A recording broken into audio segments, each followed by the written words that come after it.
Welcome guys. और आज हम पढ़ेंगे what are the different types of theory of personality. Hindi और इंग्लिश दोनों में आपको प्रोवाइड है। सो इसको वन बाय वन करके सारी थियोरी को हम डिफाइन करेंगे। सो स्टार्ट करते हैं साइको एनालिटिकल थियोरी से। साइकोलॉजिकल एनालिटिकल थियोरी हमें दिया था सिगमंड फ्रायड ने।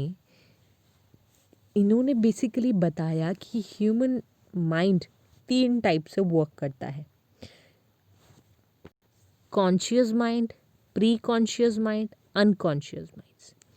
बट एग्ज़ाम में आपको ये नहीं आता, जस्ट इन्होंने बोला है, आपके पास आता है कि इनके कंपोनेंट्स बताइए।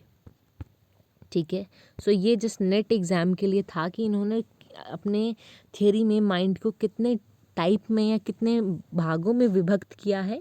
वो 3 टाइप है: चेतन, पूर्व चेतन और अचेतन। सो बेसिकली हम इसके पढ़ेंगे कंपोनेंट्स जो कि आपके सामने स्क्रीन पर आपको दिया हुआ है। फर्स्ट है अपना आईडी। आईडी कह लीजिए या काम तत्व कह लीजिए। इसकी जगह हम अनकॉन्शियस माइंड भी लिख सकते हैं। ठीक है, तो इसमें इन्होंने बताया कि जो हमारा माइंड होता है वो एक मेंटल एजेंसी होता है जो कि हर पर्सन में होता है। और इन्होंने बताया कि जैसे हमें कोई टेंशन होती है फर्स्ट पार्ट में, तो हम जैसे मान लीजिए हमें भूख लगती है, ठीक है, हम हंग्री होते हैं या भूख लगती है या स्ट्रेस हमारे दिमाग में बनता है, तो हम उसको क्या करते हैं, उसको ये नहीं कोशिश करते कि उसको कैसे छुटकारा पाया जाए, मतलब उसका हम डायरेक्ट सॉल्यूशन नहीं निकालते, इनडायरेक्ट हम सोचते हैं कि जो हमारे दिमाग है उसमें जितना भी ये स्ट्रेस बन रहा है सिर्फ ये स्ट्रेस ख़त्म हो। ठीक है, मान लीजिए कि जैसे आपको भूख लगी है, तो आप ये नहीं कि आप जाके खाना खा लें, आप ये सोचोगे कि भाई अपने दिमाग में आपने रोटी की फ़ोटो बना ली, आपने दाल की फ़ोटो बना ली, आपने सब्जियों की फ़ोटो बना ली, आपने फ्रूट्स की फ़ोटो बना ली। तो आप इस टाइप के काम करते हैं। मान लीजिए जब आपका दिमाग अनकॉन्शियस है, मतलब आपको नहीं पता कि क्या चीज़ होनी चाहिए। ठीक है, बेसिकली ये वाला जो सिस्टम है ये बच्चों में होता है। बच्चे को अगर भूख लगी है तो जब आप उसको बता देते हो कि भाई आज चुप हो जाओ, पापा चॉकलेट ला के देंगे, मम्मा, इस टाइप में हम कुछ बच्चे को बोल देते हैं, तो वो क्या करता है, चुप हो जाता है। क्यों? उसकी जो स्ट्रेस हुई उस टाइम, उसको हमने एक एक कह लीजिए पॉइंट दिया, संकेत दिया, जिससे उसकी क्या हुई, स्ट्रेस कम हो गई। हमने स्ट्रेस का सॉल्यूशन नहीं निकाला, जिस उसके दिमाग को शांत करने के लिए हमने ये किया। इसमें आईडी में इन्होंने फर्दर 2 पार्ट से इन्होंने आगे डिवाइड किया, जिसमें उन्होंने फर्स्ट बोला primary process, P says primary process और R says reflex action. Primary process में हमने वही किया जो मैंने आपको अभी बताया, मतलब हमने कोई पिक्चर बना ली अपने माइंड में, ठीक है, जो कि एक परमानेंट नहीं होता। जैसे ही बच्चे को कुछ याद आएगा, अरे मुझे तो वो चीज़ मिला ही नहीं, एंड देन वो दोबारा रोना शुरू कर देगा। ठीक है, लेकिन रिफ्लेक्स एक्शन में ये होता है कि मान लीजिए अभी हमें, जैसे मान लो हम बच्चे को कुछ खिलाने की कोशिश करते हैं, ठीक है, उसके मतलब स्ट्रेस है, कुछ खाना है, बट स्टिल वो बच्चा ऐसे खांसियाँ करने लगता है, तो मतलब खांसी करेगा, कुछ भी करेगा कि मुझे वो नहीं खाना। ठीक है, तो इस टाइप में रिफ्लेक्स एक्शन देता है कि जो भी उसको आप कर रहे हो, मान लीजिए कोई बच्चे को आप ज़बरदस्ती कुछ खिला रहे, तो वो खांसी शुरू कर देगा कि नहीं, उसे वो चीज़ नहीं करना, तो ये आ जाता है हमारा रिफ्लेक्स एक्शन। बट स्टिल हमने क्या करना है, आईडी को आगे प्री डिफाइन नहीं करना, जस्ट आपको इसका मीनिंग ही बता दोगे, इतना ही काफ़ी है। नेक्स्ट है अपना ईगो। इसमें होता है कि जैसे ही किसी बच्चे का एक हाफ माइंड काम में आता है, या जैसे जैसे उसको बिहेव बढ़ता रहता है, अच्छा होने लगता है, बड़ा बड़ा बच्चा होने लगता है वो, तो उसमें क्या होता है, ईगो जनरेट होने लगता है, उसको अपने सही गलत का थोड़ा पता लगता है। सुपर ईगो में ज़्यादा पता लगता है, बट ईगो आप मान लीजिए इसमें 10 to 15 चाइल्ड, या आप मान लीजिए 8 to 15, इतने एज का बच्चा होता है, जिसमें आप उसको ऐसे बहला फुसला कर, जैसे हमने यहाँ पर बात किया था, बहला फुसला कर अगर हम उसको उस टाइम चुप भी करवा देते, तो इस टाइम नहीं। अगर इसको मान लीजिए वही एग्जाम्पल करते हैं कि अगर उसको भूख लगी है इस बच्चे को, तो आप उसको ऐसे बहला फुसला नहीं सकते, आपको वो चीज़ रियलिटी प्रिंसिपल, मतलब रियलिटी प्रिंसिपल पर ये डिपेंड है, आपको ये उसको खाना रियलिटी में लाकर देना पड़ेगा, तभी वो चुप होगा। तो ये थियरी हमें बोलता है कि जब बच्चा बड़ा होने लग जाता है, ठीक है, मतलब उसका माइंड जो है वो कॉन्शियसनेस होने लगता है, देन वो ईगो स्टेज में आ जाता है। हमने ये पढ़ा साइको एनालिटिकल थियरी में। नेक्स्ट सुपर ईगो की बात करें तो सुपर ईगो में वो क्या करता है, मान लीजिए यहाँ पर खाने के लिए आपको, हमने बच्चे को चॉकलेट्स का वादा किया था, तो वो उसके इमेजिन करके चुप हो गया। यहाँ पर हमने उसको चॉकलेट दे दी, मान लीजिए 10 या 15 रुपए की चॉकलेट दे दी, देन वो चुप हो गया। बट सुपर ईगो में पर्सन को पता चल जाता है, मान लीजिए अगर वो रिचेस है या पुअर है, तो वो रिच होगा तो वो क्या करेगा, 200 की खाएगा, 400 की खाएगा, वो कभी भी क्या करेगा, 2 या 5 रुपए की चॉकलेट्स नहीं खाएगा। तो सुपर ईगो में पर्सन में सुपर ईगो आ जाता है। जैसे मान लीजिए कोई अगर वेजिटेरियन है तो वो ये समझ जाएगा कि कुछ भी हो जाए मुझे नॉन वेजिटेरियन नहीं खाना, उसमें सुपर ईगो, ईगो मतलब उसको पता चल जाएगा रियलिटी में क्या सही है क्या गलत। और ये मान लीजिए हमारा 25 एज तक में पता चल जाता है, या 25 इट्स इनफ, ठीक है। तो आपने देखा कि ईगो आईडी ईगो और सुपर ईगो किस टाइप से एक दूसरे से रिलेटेड है। बच्चों में होता है ये, मिडिल एज में होता है ये, अपर एज में होता है। नेक्स्ट थियरी है अपनी। सो बेसिकली नेक्स्ट हमारा थियरी है न्यू फ्राइडियन थियरी, ठीक है। न्यू फ्राइडियन थियरी, ये फ्राइडियन वही ऑथर हैं जिन्होंने हमें साइको एनालिटिकल थियरी दी थी। इन्होंने क्या किया, 3 और जो इनके रिसर्चर्स कह लीजिए, जो इन्होंने क्या किया, इन तीनों ने मिलकर जो साइको एनालिटिकल थ्योरी थी उसमें थोड़ा सा अमेंडमेंट किया, कुछ अपने पॉइंट्स रखे। तो इन्होंने क्या किया, सबसे पहले सुलिवन ने बताया, वही बात बताया जो कि हम स्टार्टिंग से पढ़ते आ रहे हैं। उन्होंने बोला कि इस बच्चों डिपेंड करता है, जो हमने फर्स्ट पढ़ा आईडी ईगो सुपर ईगो, इन्होंने बोला डिपेंड करता है एक्शन और रिएक्शन से। जिस एनवायरनमेंट में वो पलता है बच्चा, उसी अकॉर्डिंग बनता है, उसी टाइप का इंटरपर्सनल बिहेव करता है। इन्होंने ये बताया सुलिवैन ने।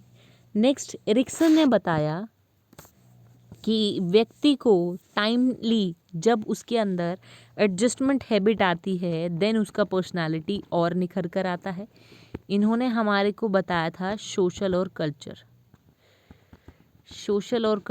SNC मान लीजिए, सोशल कल्चर, इन्होंने एडजस्टमेंट करना बताया एरिक्सन ने।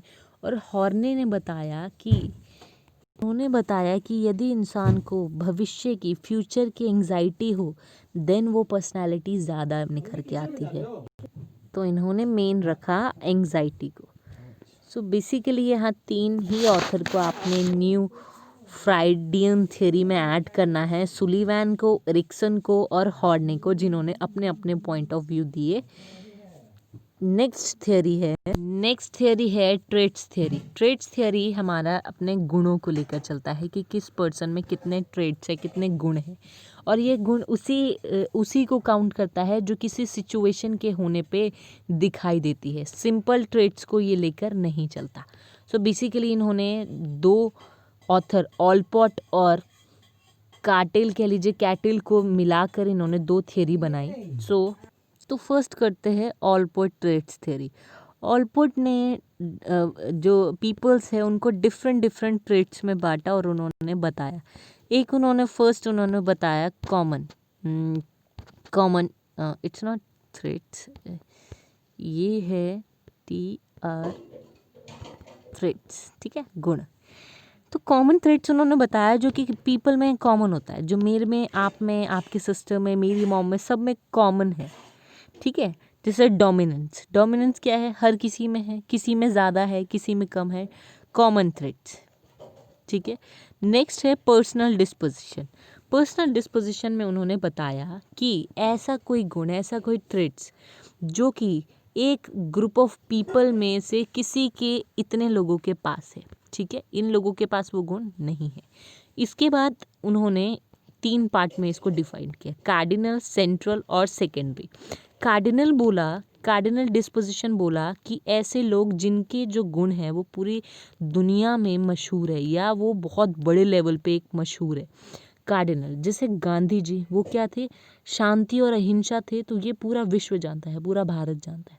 ऐसे ही सेंट्रल डिस्पोजिशन की बात करें तो इसमें से इसमें आते हैं कि जिसमें से 5 से 10 ऐसे ट्रेट्स जो कि हर लोगों में कॉमन मिलते हैं, जैसे सेल्फ कॉन्फिडेंस, सोशबिलिटी, डिप्रेशन, ठीक है, एंग्जाइटीज़, ये सब क्या होते हैं, सब में ये वाला कॉमन होता है थ्रेट्स, ये वाले गुण कॉमन होते हैं। सेकेंडरी डिस्पोजिशन होता है जिसमें जैसे मान लीजिए ये हमारे लेस इम्पॉर्टेंट होता है और लेस कंसिस्टेंट होता है, जैसे मान लीजिए hair style, eating habits, dresses, ये इसमें ज़्यादा हम पीपल के पर्सनालिटी को समझने में ज़्यादा हमारी हेल्प नहीं करता है, ठीक है। सो कॉमन थ्रेड्स समझ आया जिसमें सब पीपल में कॉमन है। पर्सनल डिस्पोजिशन, इसमें इन्होंने बताया कि इन्होंने तो सारे पीपल को लेके बोला कि सब में कॉमन ही गुण होते हैं, किसी में अलग नहीं होता, लेकिन फर्दर इन्होंने डिफाइन किया पर्सनल को, इन्होंने 3 पार्ट में। कार्डिनल जो बहुत बड़े लेवल पे मशहूर होते हैं, सेंट्रल 5 to 10 जिसके थ्रेड्स मैच होते हैं, और सेकेंडरी जो कि बिल्कुल लेस इम्पॉर्टेंट होते हैं। नेक्स्ट कार्टेल की थ्योरी देखते हैं, ये हम थ्रेड्स थ्योरी के अंदर ही पढ़ रहे हैं, सेकेंड ऑथर की कार्टेल थ्योरी। इन्होंने 2 ही हमें थ्रेड्स दिए, फर्स्ट सरफेस, सेकेंड सोर्स। तो इन्होंने एक ऐसे, मतलब मान लीजिए इन्होंने 18,000 ट्रेड्स की खोज की, जिसमें से उन्होंने क्या किया, ऑलपॉट ने 4,500 ट्रेड्स को लिए थे, बट इन्होंने क्या किया, इन्होंने लास्ट में सिर्फ 200 लिए ट्रेड्स, और जिसमें से उन्होंने सिर्फ 35 बोला ऐसे जो थ्रेड्स जो कि मैच होते हैं, ठीक है।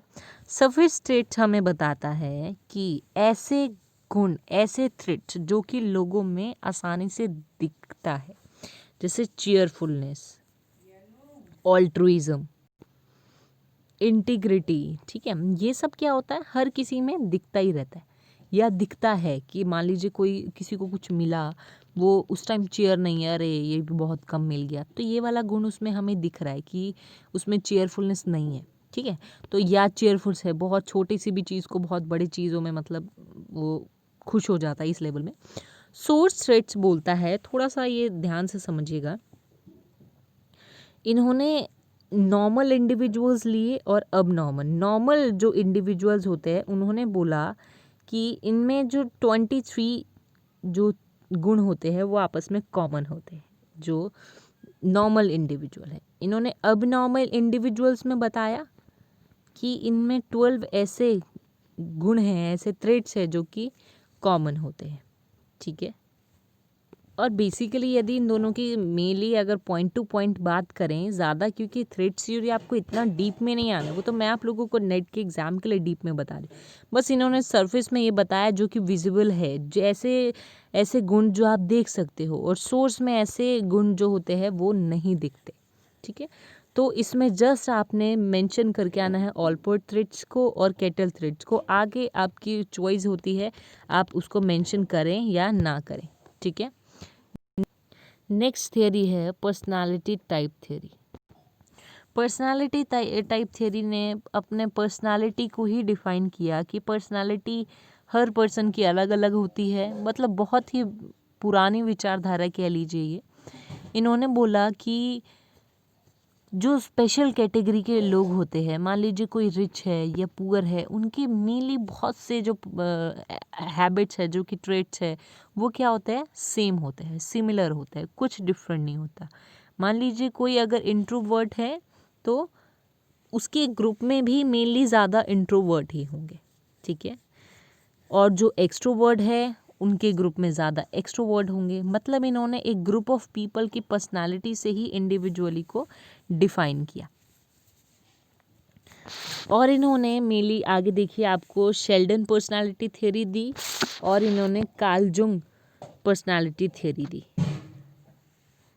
तो शेल्डन थ्योरी में इन्होंने क्या किया, इन्होंने 4000 स्टूडेंट का एक ग्रुप लिया और उस पर रिसर्च की, जिससे इन्होंने 3 मेनली पॉइंट निकाले, इंडोमॉर्फ, मेसोमॉर्फ और एक्टोमॉर्फ।